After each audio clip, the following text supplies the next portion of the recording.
All right. Good morning again. Thanks for coming back. Our next speaker is Dr. Jason Held. He's the founder and CEO of Sabre Astronautics, based up in Sydney. And we're really excited to hear him talking about how do you do a space business. Thanks. Okay. I'm going to do this a little bit differently. I've got some slides up here, but we're really... I'm going to show a few things about what we did at Sabre, and then we're just going to keep it open for questions. I think the best way to learn about doing a business is to do a business and try it out yourselves. Just very good at the live stream. Yeah, thanks. And since we only got about 20 minutes left in the talk, you know, we'll extend out to 30 minutes, and I'm just going to leave it up to you guys to ask me some questions. But bottom line, I was very much in the same shoes as some of the people in this room, where I had a really good space career back in the day. Worked on Hubble and the ISS, and was a senior instructor for Stratcom, and came to Australia for a master's, ended up with a PhD and a wife. That's kind of how I stayed. And at the end of the PhD, I said to everyone, all right, I've always wanted to have a space business. I had identified certain things that were needs within the industry that I thought that people would pay for. All right, and that's really the first thing of having a business. You have something that you want to get out there into the world that has some change that people will pay for. Both are important. If you come in saying, I want to do business to make money, okay, that's great. There's a lot of people like that. But if you say, all right, I want to do something that makes a fundamental change, and I want to make money from it, then it's that combination that you really need, I think, to even think about, hey, I want to start a business. If you're missing one of the two, you don't have a business. If you have a space passion and nobody will buy it, you have a hobby, okay? If you have no product but you want to make money, then you're I don't know what you call it, a shyster, I don't know, a huckster, something like that, right? So I told all my friends about it. I said, look, it's time we're going to do this. Of course, they said, you're crazy. You can't do a space business in Australia. And I said, I'll prove you wrong. Ha, ha, ha. No, that's not quite how it happened. The way I started Sabre Astronautics is not the way I think any business should start a business.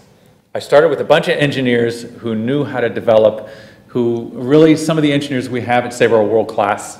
All right, the robotics lab that a couple of us came from is one of the top robotics labs in the world, competes with Carnegie Mellon. The space side of things, you know, the moment you put Hubble and ISS together on a CV, you pretty much get passed around like a joint to everybody. So, you know, we went into this quite confident, you know, so okay, we could crack this nut, we're absolutely awesome. And we did not know what we didn't know. We didn't know the business side of things, and I see that a lot when I talk to new entrepreneurs in the space industry, okay? And I saw this a lot here in Australia and also in the United States. So those of you who are thinking about doing it are not alone, okay? There are two different types of businesses that I think you can consider. One type is a services business, right? You build a spacecraft, and we see this a lot. People build a spacecraft to gather data from low Earth orbit, either imagery or communications of some sort, and they sell that, all right? Or they build parts for the satellite itself, all right? I call that building the road or driving on the road, all right? And if you look at both of those two types of businesses, the type of business where you are driving on the road is far more lucrative than if you're building the road, okay, especially at the startup level. If you're a Boeing, Lockheed, Northrop, Raytheon, a major prime contractor, your customers are government, and they will spend multiple billions of dollars for you to build a really, really, really big road.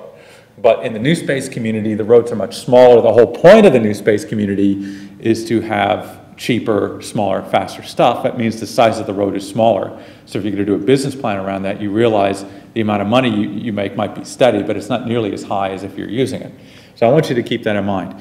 We took a look at the technology with our background, our skill set, and we said, all right, the space mission, the space operations community has got a problem where everything is very text-based. If you're controlling a satellite, you're looking for words on a screen like the Matrix. And we want to change it around to something like this. We have the strategic vision where we want to modernize space operations tools, so instead of this kind of bespoke system, it's like a video game. So it's really easy for the operators to control spacecraft, and we've got this really good machine learning tool set that we developed that allows you to autonomously tell if there's a problem, because that solves part of the operational challenge of saying if the spacecraft is damaged, how do we fix it, okay? And we said, well, since it's developed like a video game, we want space operations to be for everyone. So everything I was talking about yesterday, where you got the democratization of space, I see a lot of startup companies and a lot of hacker groups building their own spacecraft. They're good engineers, but they've never done operations before. So there's a whole slew of questions that you have to answer that they never would have thought of before. And I've seen this time and time again with space companies ranging from well, I probably shouldn't mention any of the names of the startup companies that have made it, but I'm going to anyways. You know, Planet Labs, great company, not my customer, but I saw how they started off with just a group out of their garage, awesome engineers. I know them personally, really good engineers. They made massive numbers of mistakes on the operational side. And then they ended up learning as they went, and then they raised money and they were able to solve those problems, and that's why today they're able to do what they can do. So you make a spacecraft, and then you got to operate it, and that operational piece is a piece which a lot of people forget. So we abstract all that within our software, which if you're coming to the workshop, you're going to learn more about. But if you think about it, this is a really hard problem, okay? And this is what we run into. If you remember yesterday where Brett Biddington stood up and said, you know what, you don't need to be going for grants and research grants and things like that. Go for customers, all right? Go for purchase orders. I completely 100% agree with this. But the problem we have is that the people who do this stuff, you're competing with Boeing, Lockheed, Northrop, Raytheon right away. So how do you get a customer when you're competing with folks like that? You have to have tech that's better. That was what I thought was in the head, all right? When we first planned Sabres, we got to make technology that is orders of magnitude better than what's on the market today, all right? This led us to realize it's going to take a couple of years to get this business together. Because if you don't have a product, you're not selling anything.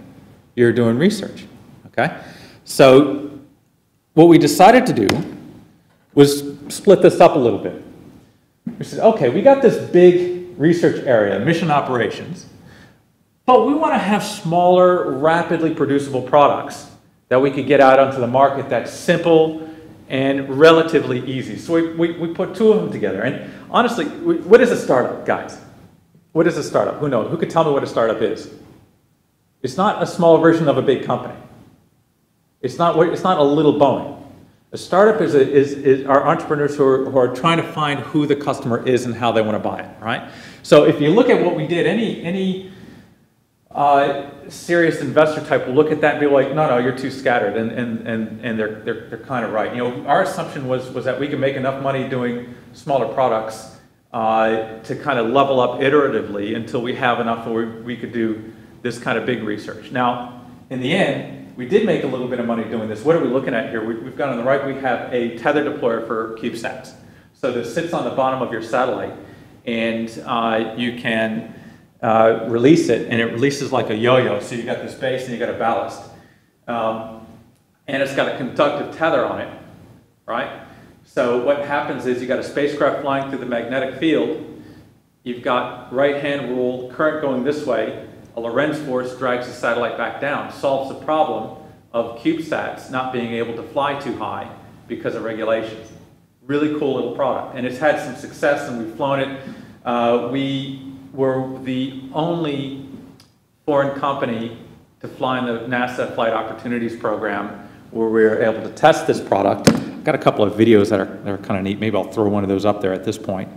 Let's see, do we have that? Yeah, here we go. And we managed to get a customer or two for it. One out of India, really cool group called Manipal Institute of Technology. They got a small satellite.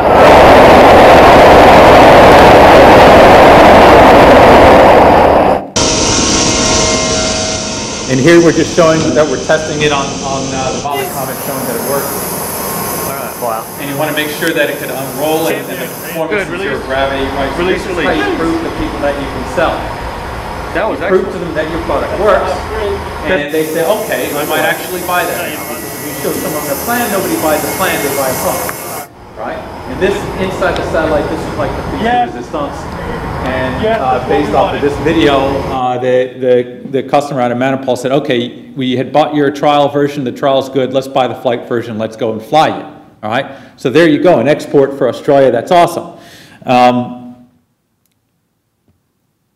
This other product right here is a beer, right? And a lot of you should raise your heads a little bit. Wait a second, you're a space company making a beer, right? That makes perfect sense for engineers, actually. Space engineers love beer, beer engineers love space. It turns out to be a really good relationship. Our thought was, okay, we make this small product, but selling it for X thousands of dollars, especially when you're starting off, you're only going to get 1 or 2 sales early in the days. You're not going to get this massive sales until you've actually flown in space, okay? Even after the Vomit Comet, you're still competing with people who are already flying, right? So we said we wanted something which was mass market, which was something you could just hand to someone off the shelf. You don't have to go through you don't have to compete with the Raytheons. You can compete in Beerland. In Beerland, it's kind of fun because the more bottles you have on the shelf and the more different types of brands, the more people are going to look at you. It's completely opposite for the way we're working in space. But we also did it for a bit of fun. You make a beer that you could drink in space. Beer is the #1 entertainment drink in human history. We've had beer since before we've had writing. In fact, when agriculture came and the beer was invented, it took us 4,000 years to sober up long enough to invent the wheel. So we thought, all right, it's good for exploration. And I'm not going to go through the whole beer project, but I will show you another video. Let's show you another video of the beer project. You guys want to see the first beer ever consumed legally in parabolic flight? You guys want to see that? All right. That's pretty cool. All right, so I'll show you this one. Yeah, this was the first one from one of our buddies out of Astronauts for Hire. Honorary Australian. So the whole point was we partnered with the Four Pines Brewing Company out of Manly Beach. It's just taking skin temperature. So we're going to be doing biological research with it as well. We want to know the alcohol concentration. But having a space flight consumable is not as easy as it sounds because the gases and liquids don't like to separate in microgravity. And it's also hard for him to get the beer. So we had to make a special recipe specific for it. You can notice normal bottle, he's trying to like shake the bottle out to get the beer down. So yeah, really cool. We had to do another flight. I'm not going to show you the whole flight. So that was with the Zero G Corporation out of Florida, and here we're testing an insert to the bottle. So you were making a space beer bottle. So we had to invent a space beer bottle after we invented the space beer. Take the beer from the bottom of the bottle up to the mouth so you could drink it. And now we're doing the industrial design for that with some partners related to the Four Pines. And we're just testing how it worked, right? So I'm gonna zoom forward to where we're actually drinking. That's the fun bit. Not bad, actually. This is good. This is okay. They made me wear a little beer condom to make sure the beer didn't actually spill out. They didn't want to damage the aircraft. So that's cool. All right, here we go. All right, so drinking a Zero G. That's Tara. She's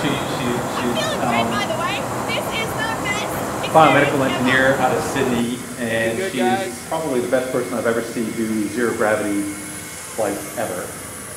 Pretty awesome for the beer mall. All right, so all this is proving is that the beer is going to wick from the bottom of the bottle up to the top. It's kind of the same sort of principle that you have in fuel tank design, but it's for beer, and there's your beer mall, and that's all good. All right, so I promised you I'd be talking about business, not about my product so much. The whole point of this, we made some really cool stuff. Commercially, this was a massive success here in Australia. We got national press coverage out of it. In fact, when we released that first video I shot back in 2011, David Letterman became the #2 most viewed video in Australia. All right, so based off of this publicity, we were able to get this beer in Dan Murphy's, and right now it sells in 560 stores across Australia. I think we've sold about 800,000 bottles. It's pretty good, okay? And we take that money and we spend it on good stuff for Sabre, right? No.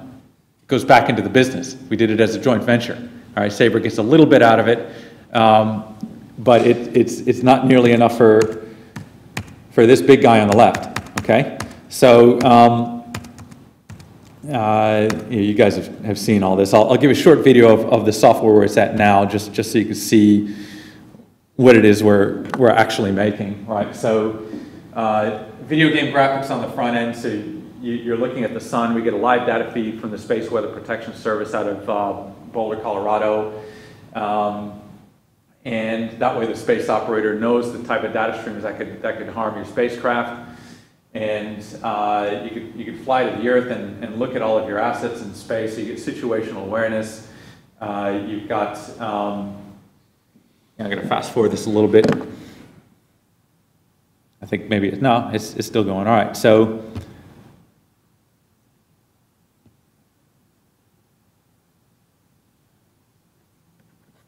All right, some of this is just for fun to show pretty pictures, but what you want to be able to see is you want to see when your satellite's flying overhead, so when you can connect with it, and that's what you have up there. But look, we could go deeper into the actual product itself and magnetic field models and things like that. We're really focused on what's inside the satellite and the diagnostics and making sure the satellite's healthy. But I think we'll look at that some other time. The whole point is this all took time to build. So how did we actually do it? Well, I had to do what any entrepreneur on the planet does, and I had to sell my stocks, right? I had to raise money on my own. For each one of these ventures, we actually had to raise money on our own. Okay, so the first one, I guess the Dragon Tether. Part of that research was developed when I was a student at the University of Sydney. One of my undergraduate thesis students did some preliminary work on it, and then he said, hey, I want to sell it. Sydney Uni said no, so he came to Sabre, and we set up a deal and made him a partner, and he ended up being our flight surgeon for the beer project as well, right? So yeah, we still had to raise our own funding for it. So what I did was I said, okay, how much is it going to cost to do the parabolic flights? Quite a bit. So let's just say how much is it going to cost to make a prototype of this. And we estimated about, I don't know, about $15,000, something like that, because he talked about manufacturing costs and things like that. So I went to an initial set of business partners. That was these guys. No, not this guy. From a different presentation. It's these guys, a core team in the US and Australia, and I said, all right, I want to do this business, let's do it together, and everybody throw in either money or time, okay? If you're throwing in time, it's called a sweat equity agreement, and we had an agreement that said, based on the amount of time you do, here's how many shares of the company you get, and here's how much money each share is worth, okay? So you're incentivizing people to join your team, all right? Now, sweat equity agreements are a bit risky.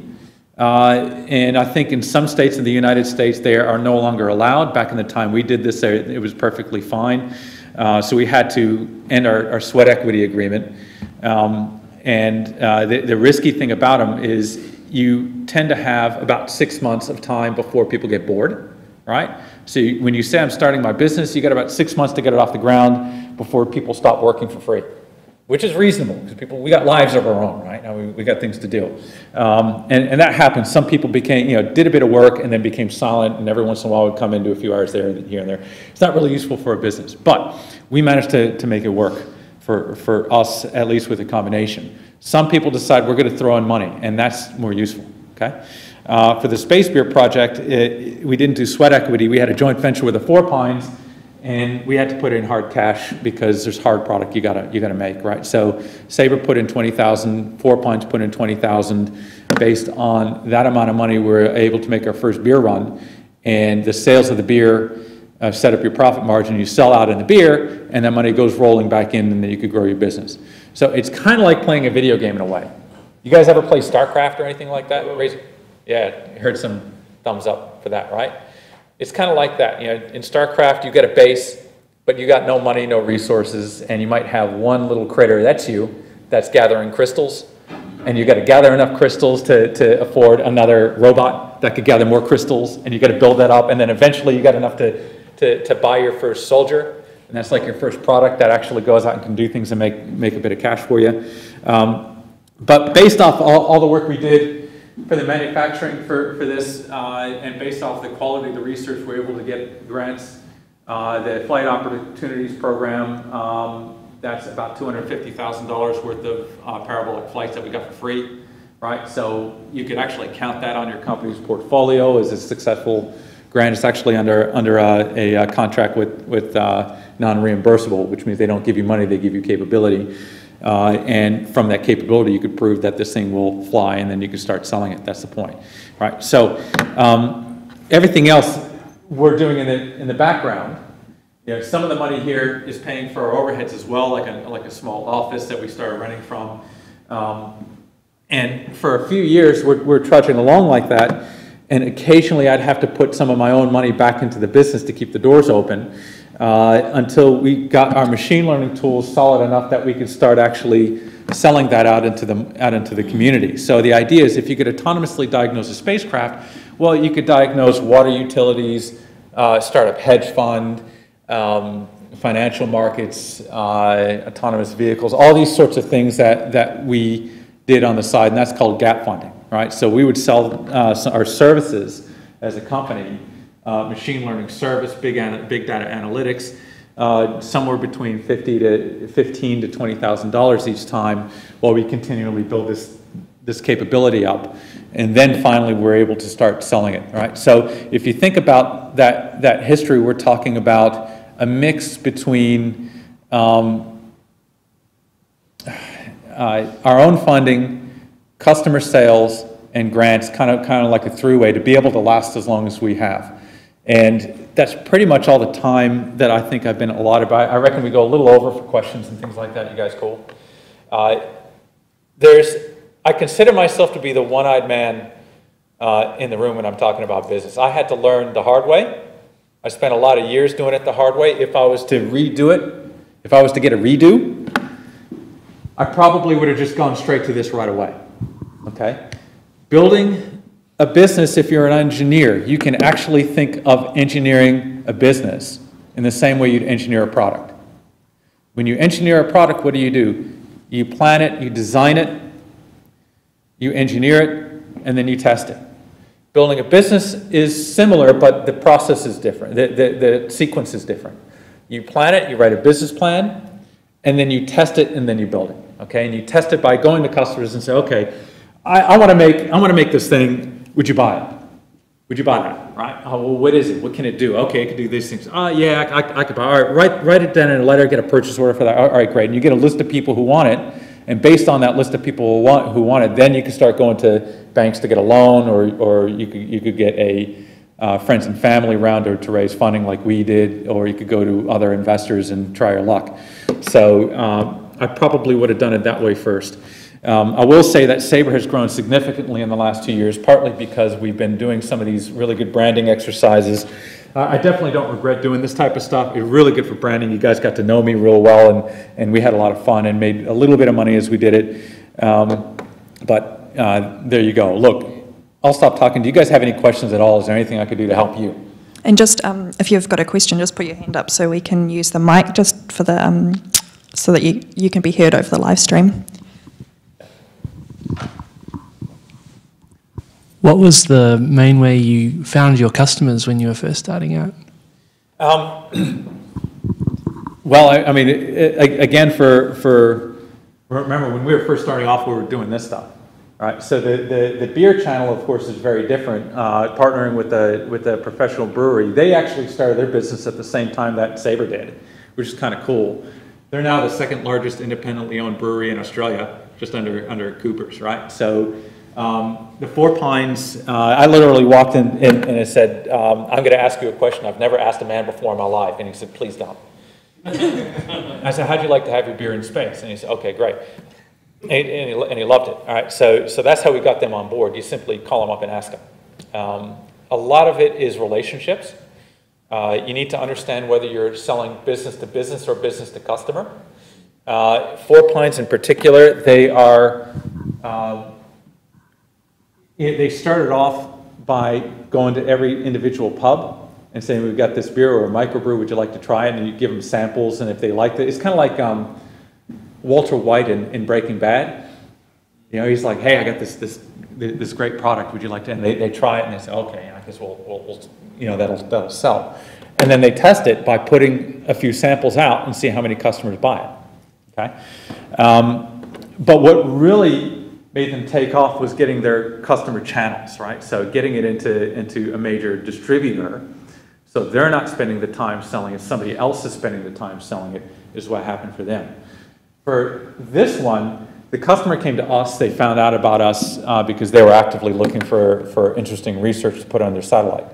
And it was pretty serendipitous, which is very rare, I think. You know, again, for me, this was a lesson learned. Watching this versus watching this is a totally different lesson in building a business. And that's what we're trying to apply here with our software. We're doing the same kind of thing. We went to universities, we went to individuals, went to small businesses.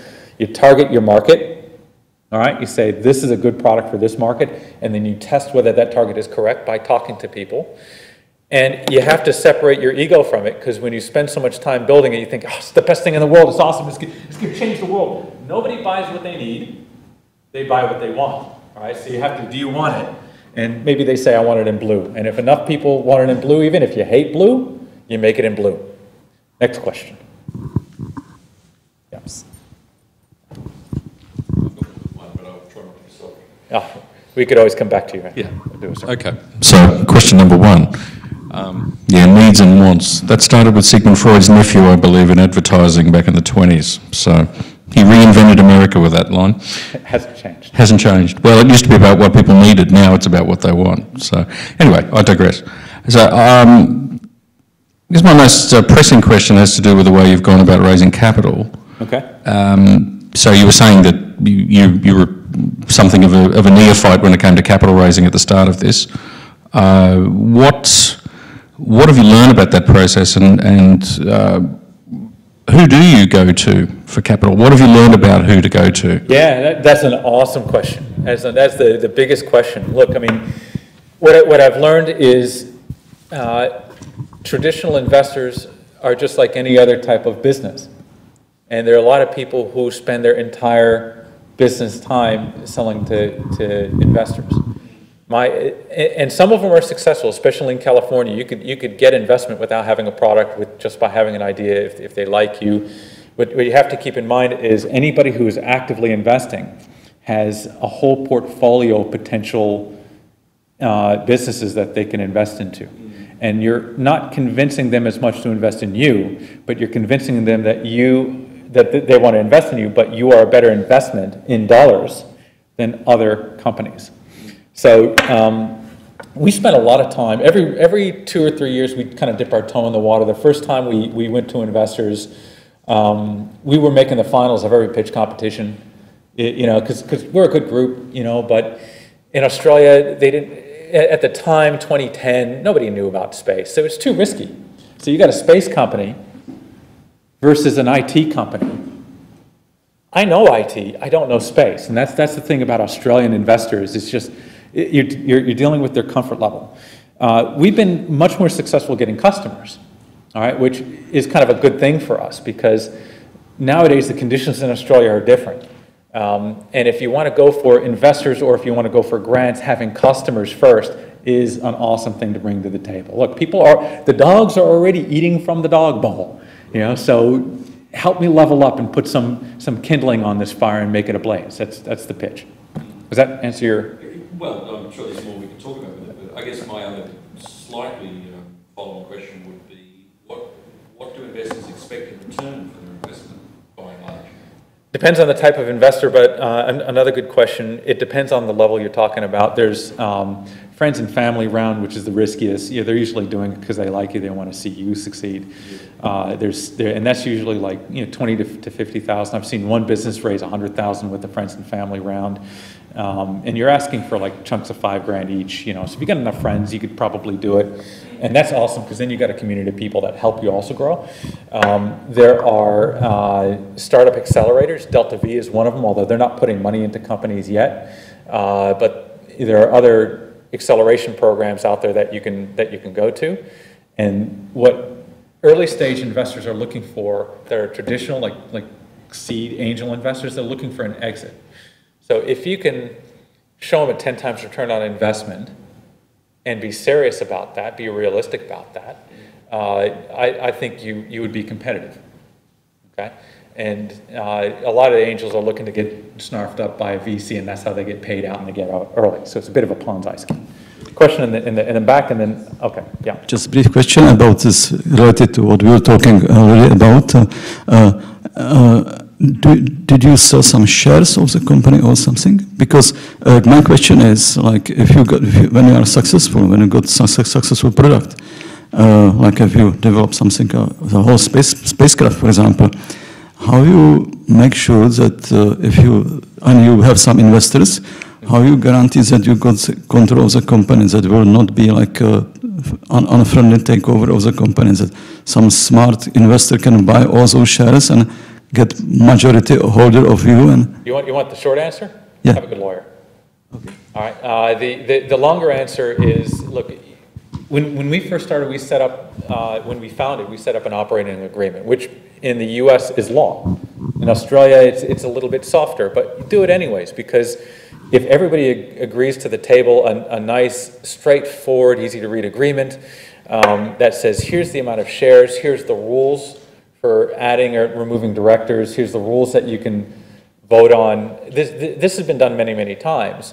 What you do have to look out for is how much of your company you give away at each level. If you give away too much, and this is a problem in Australia a little bit, because a lot of universities are spinning companies out, and the universities, with a few exceptions, are saying, we want half of your business because we put all this time into you. And they shoot themselves in the foot, not because someone's going to take them over, but because no investor wants to get in on a deal where half the business is already soaked up by a university. They don't want to. Why would they? They got a better deal here where it's not. All right, that's the comparison. In the back. They've had a few success stories. I was wondering what you think about the Y Combinator model. Oh, Y Combinator, Pollenizer, Miru-D, any sort of, Sabre has not applied, nor do we ever intend to apply to be part of an accelerator. And it's not that we think the model is bad. We think it's a good model for certain types of businesses. It's just not a good model for us. The challenge, a lot of these, and I'm not going to speak for Y Combinator because I'm not in California, they got an exceptional reputation, but a lot of accelerator programs are really focused on IT-related businesses. So, for example, and there are exceptions like CubeWriters and Miru-D, and I've seen how Miru-D has helped them, and it's a really, really good program for them, all right? Think about it. They're young, scrappy kids, straight out. They're still in undergraduate, almost finished. So an organization like this where you got a couple of young guys and a couple of older, seasoned mentors helping them out is an awesome scenario. For Sabre, the mentors that I saw out of a lot of these programs were not appealing. So the business advisory that we ended up putting together, these were not traditional advisor types. These were people in the business community we ended up knowing more serendipitously. Basically, as a business, you just have to pick the type of advisor you think fits you and your business the best. I don't know if that really answered your question well, but give it a go. Any other questions we got? We might be done. Hallelujah. All right, guys, look. Thank you. This was a lot of fun. I kind of like promoting space business in Australia. My motivation is two things. I don't want you to have to suffer the way I did growing up Sabre. I want you to do it in less time. Every business that I talk to, they don't really think they've made it yet, and neither do I. All right, a lot of more work for Sabre. I also want to see some of you guys who are interested in doing it actually do it quickly, because there is a lot of money to be made, especially if you are aggressive and entrepreneurial and willing to take a risk. So all the best of luck in your future, and we'll talk to you soon.